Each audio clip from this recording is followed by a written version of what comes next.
Bonjour et bienvenue sur Blogy. Aujourd'hui une machine un petit peu particulière, il ne s'agit pas d'un netbook, c'est un ultra portable, un 13,3 pouces, c'est le Acer Timeline X 3820T. Pourquoi je parle d'un 13,3 pouces sur Blogy aujourd'hui?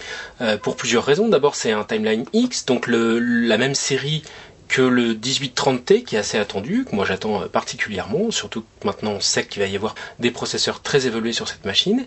Ensuite parce qu'il s'agit d'une machine qui embarque un processeur en Core i3 et une solution graphique Intel. En fait, beaucoup de gens pestent contre les solutions graphiques embarquées et les processeurs Atom. On va voir donc avec cette machine ce que ça vaut de passer à un modèle supérieur au niveau processeur et avec un chipset graphique aussi plus évolué que le GMA qu'on a actuellement sur les netbooks, le GMA 3150. On va commencer par parler d'encombrement. Comme vous pouvez le voir ici, j'ai vraiment un engin qui est très très très large, très confortable donc évidemment, très large, assez profond, et souvent les gens ne comprennent pas vraiment la différence entre un 13,3 pouces, donc c'est la diagonale de l'écran uniquement, un 13,3 pouces, et un 10 ou un 11,6 pouces. Ça a l'air de pas grand chose cette différence, cet écart entre un 13,3 et un 10 pouces, ces 3,3 pouces, ça n'a pas l'air de parler beaucoup. Et au final, quand on regarde un petit peu ce que ça donne en pratique, avec tout ce qu'il y a autour de la diagonale de l'écran, c'est-à-dire la plasturgie, l'écran, la coque, etc., on se rend compte qu'il y a une énorme différence entre ce type d'engin. Ici, un 10 pouces, un 13,3 pouces, on a presque 5 cm en profondeur et 6 cm en largeur de différence entre les deux engins. Alors évidemment, plus de confort ici, plus de puissance, etc. Un prix supérieur. Ici, moins de confort, un prix inférieur, une plus petite diagonale d'écran. Ce que ça veut dire, c'est assez simple, c'est que si vous avez besoin d'un ordinateur pour vous connecter au net, pour surfer un petit peu, pour faire par exemple des factures, pour regarder vos mails, pour regarder des vidéos YouTube, un 10 pouces, vous allez l'emmener tout le temps avec vous, sans vous poser la moindre question. C'est léger, c'est portable, etc. Ça a une bonne autonomie. Souvent, ça a une meilleure autonomie que les 13,3 pouces. Donc, c'est vraiment un engin du quotidien à balader avec soi. Un 13,3 pouces, vous allez vous poser beaucoup plus de questions. C'est plus encombrant, c'est plus cher, c'est plus lourd. Et surtout, ça se met pas dans n'importe quel sac à dos. C'est vraiment quelque chose qu'il faut respecter. C'est beaucoup plus cher. Donc, il faut vraiment en avoir y faire vraiment beaucoup plus attention qu'un netbook. Par rapport à un 11,6 pouces, c'est pareil. On a une différence assez importante. Ça a l'air de rien, mais ici, on a presque 3 cm et là un peu plus de 2 cm d'écart entre les engins. Donc c'est vraiment des différences qui ont l'air de rien sur le papier mais qui en pratique sont très très très importantes. Alors pourquoi je vous en parle aussi, c'est parce que à l'intérieur de cette machine là on a un processeur beaucoup plus performant, on a un Core i3 d'Intel et un chipset beaucoup plus performant aussi que celui qui est embarqué sur les netbooks.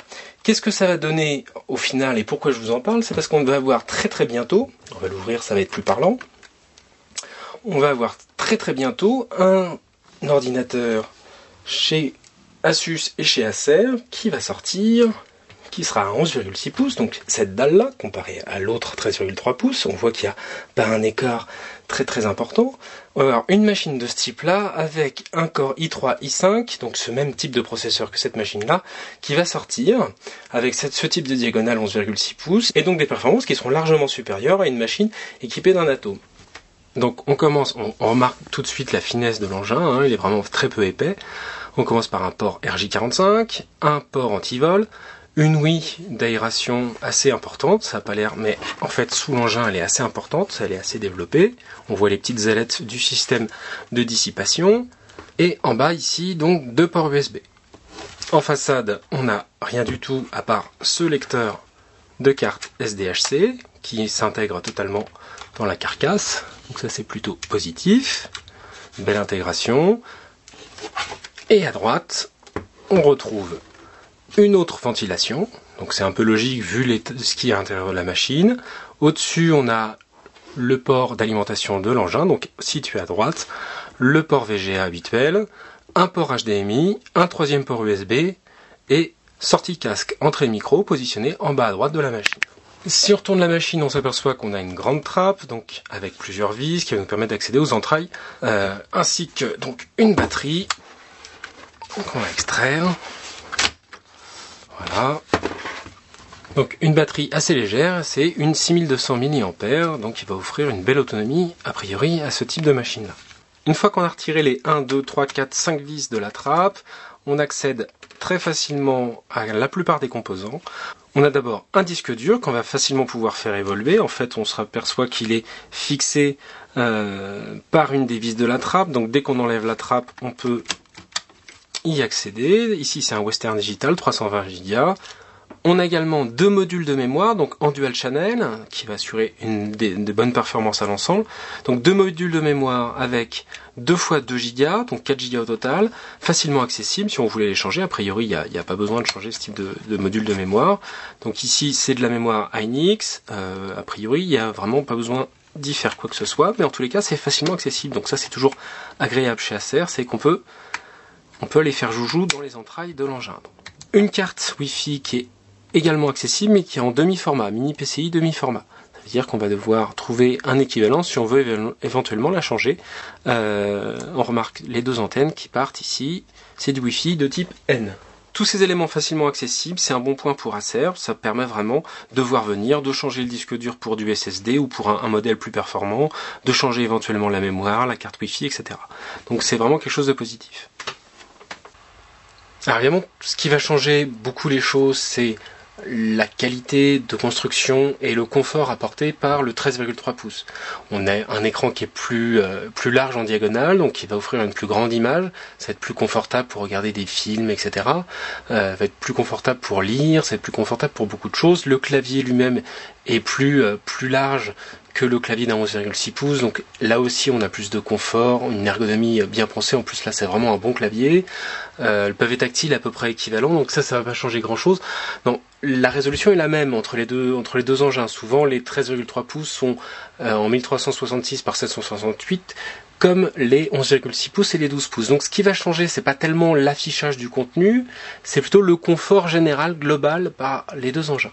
Ce qui va changer également, c'est la différence de performance entre les 2 machines. Sur cette version 13,3 pouces, donc avec un Core i3 330M, donc on a un engin qui est beaucoup plus réactif à l'usage que un netbook avec un Atom quel qu'il soit.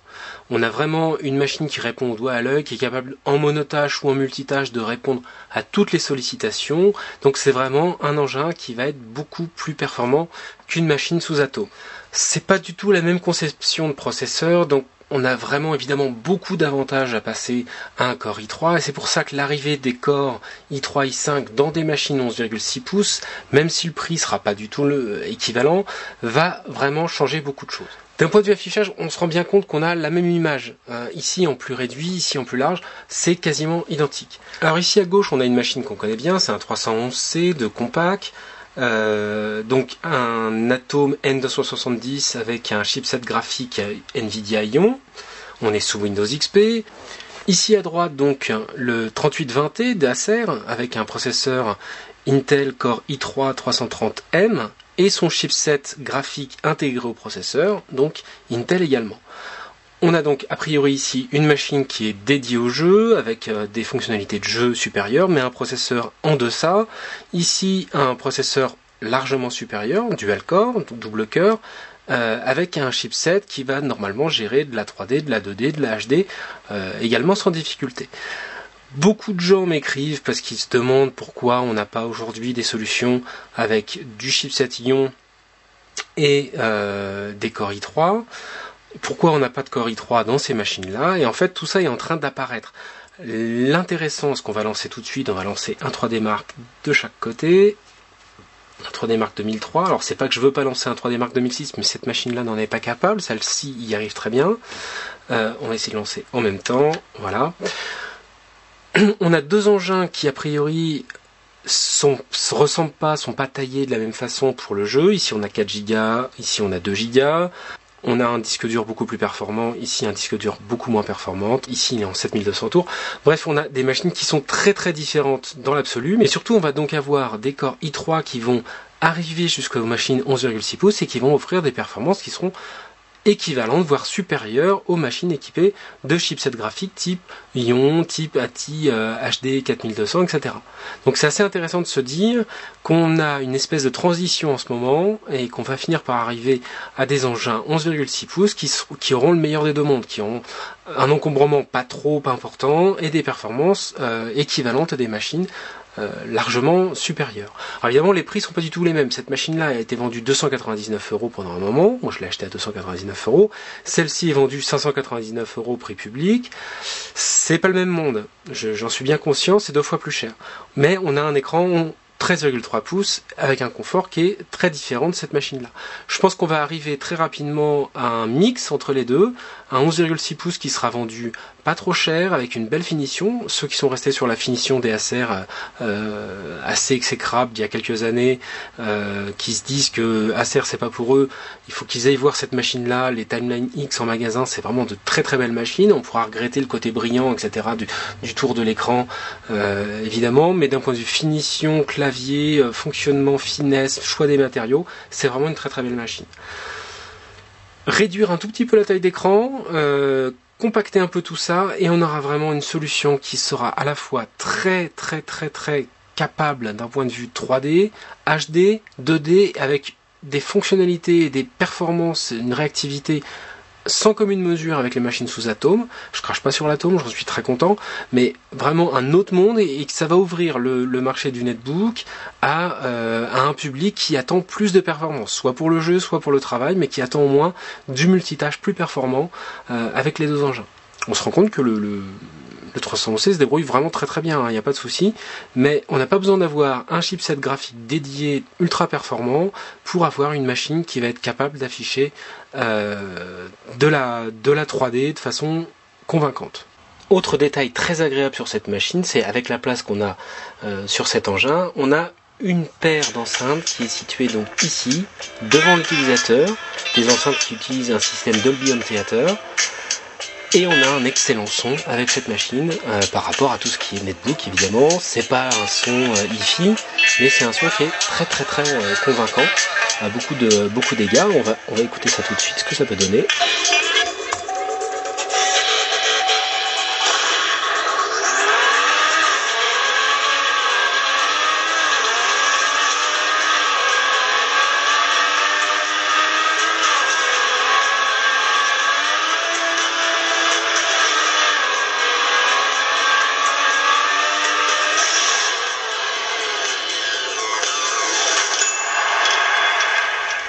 Symbolise la confiance que vous accorde Sa Majesté l'Empereur.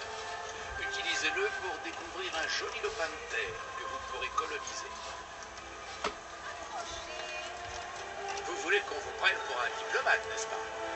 Vos compétences diplomatiques sont-elles suffisantes pour mériter le respect du sultan?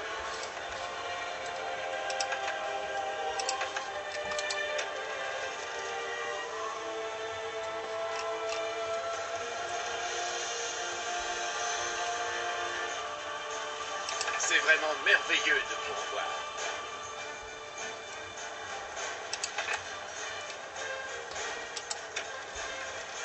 Terre en vue.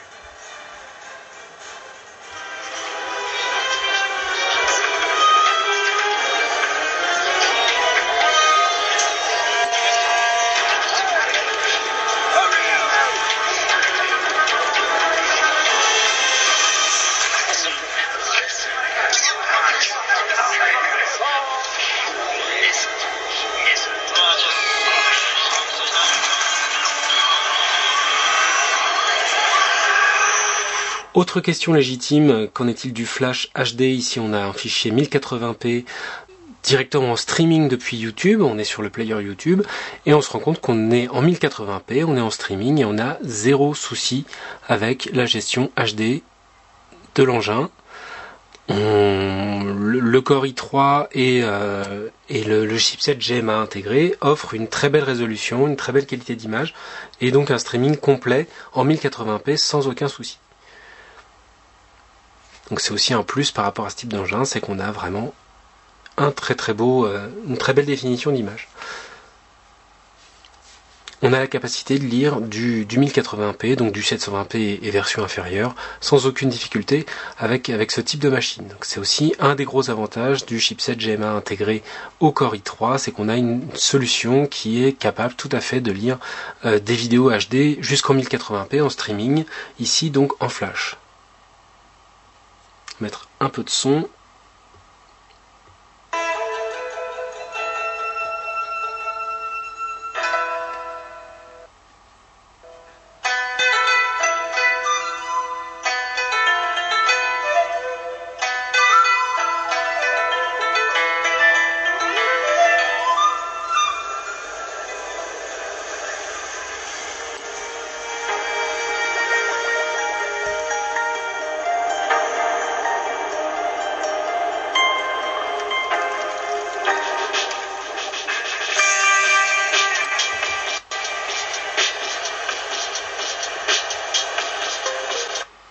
On va aller voir un film. Ici en 480p, on le passe en 1080. Et on va le passer en plein écran.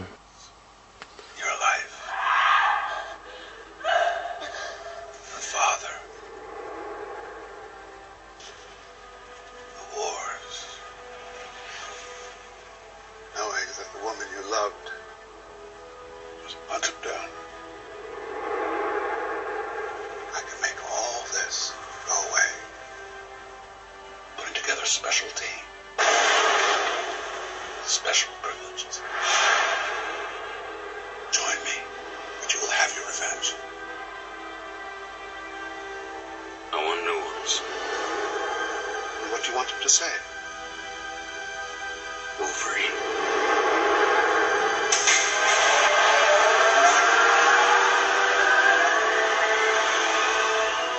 Become the animal. Embrace the other side. I think he heard you.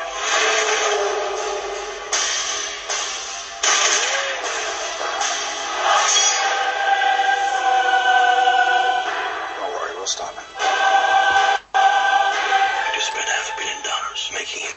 Donc vraiment une très belle image, très belle qualité d'image. L'écran brillant aide particulièrement à cette qualité, dans le sens où quand on n'a pas trop de reflets, on a vraiment une belle profondeur de noir, c'est assez agréable à regarder.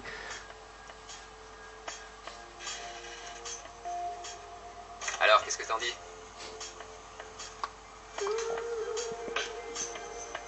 Pas mal, j'ai vu mieux. Pas mal, dit-elle. Alors qu'elle arrive de la terrasse fleurie, qu'elle passe devant le fax et le mini-bar. Sans parler de la corbeille de fruits gratuite. Quelle meilleure façon de passer le week-end. C'est super! Une télé grand écran. Oh, il y a 200 chaînes. Regarde ça, des chaînes sur le sport, le cinéma, une chaîne sur les voyages, une sur les animaux. Donc, ici je suis donc en streaming sur M6 Replay. Je peux donc accéder à la série comme je le veux, ça va assez vite dans le sens où on peut passer d'un morceau de l'épisode à l'autre sans problème. On est en plein écran, on a une qualité qui est, je pense, le top qu'on puisse avoir sur M6 Replay, dans le sens où le flux n'est pas génial, mais on a vraiment une belle qualité, on n'a pas de moment où ça se hache, on n'a pas de moment où le système nous lâche, en fait. C'est vraiment le maximum qu'on puisse avoir aujourd'hui avec ce type d'offre de vidéos à la demande qu'on a chez M6. Donc ça aussi c'est un plus par rapport aux machines sous processeur Atom, c'est qu'on n'a pas cette espèce de cadençage avec souvent des framerates, des images qui sautent. C'est vraiment beaucoup plus agréable à regarder que sur un netbook aujourd'hui. Alors évidemment, c'est pas le cas des netbooks avec un chipset spécialisé type Nvidia Ion, qui marche aussi bien que celui-ci, mais le chipset GMA intégré au Core i3 fonctionne vraiment suffisamment bien pour avoir ce type d'image et ce type de qualité-là, et c'est vraiment un plus.